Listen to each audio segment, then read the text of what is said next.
السلام علیکم ورحمۃ اللہ وبرکاتہ۔ آج کل تقریباً ہر گھر کے اندر لڑائی جھگڑا، فساد، بیماریاں یہ بہت زیادہ عام ہو چکی ہیں۔ آپ جس گھر میں جس فرد سے ملے تو ان کے اندر یا تو لڑائی چل رہی ہوگی، یا پریشانیاں ہوگی، یا گھر کے اندر بیماریاں ہوگی۔ ان تین چیزوں میں سے ایک چیز کا ہونا یہ گھر کے اندر پایا جا رہا ہے۔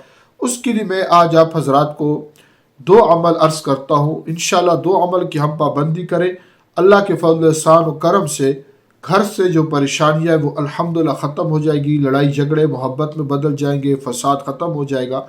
پہلی بنیادی چیز، جب بھی آپ گھر کے اندر داخل ہو سلام کا خوب اہتمام کریں۔ اس میں گھر میں تمام فرد سے بھی کہے کہ گھر میں داخل ہوتے وقت گیٹ میں، گھر میں کوئی ہو کہ نہ ہو، اونچی آواز سے السلام علیکم ورحمۃ اللہ یہ ایک دفعہ ضرور، کیونکہ سلام یہ اللہ کا سلامتی سلام ہے، نام ہے۔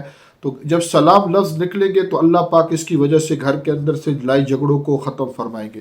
اور دوسرا، خود بھی کوشش کرے کہ 1000 دفعہ درود شریف گھر میں پورا کیا کرے۔ آسان درود شریف ہے صلی اللہ علیہ وسلم، جو کتنا لمبا چھوڑا نہیں ہے، لیکن اس کو روزانہ پورا کرنے کی کوشش فرمائیں۔ انشاءاللہ یہ دو عمل پابندی سے پکڑ لیں، گھر میں لڑائی جھگڑا مکمل ختم ہو جائے گا۔ السلام علیکم۔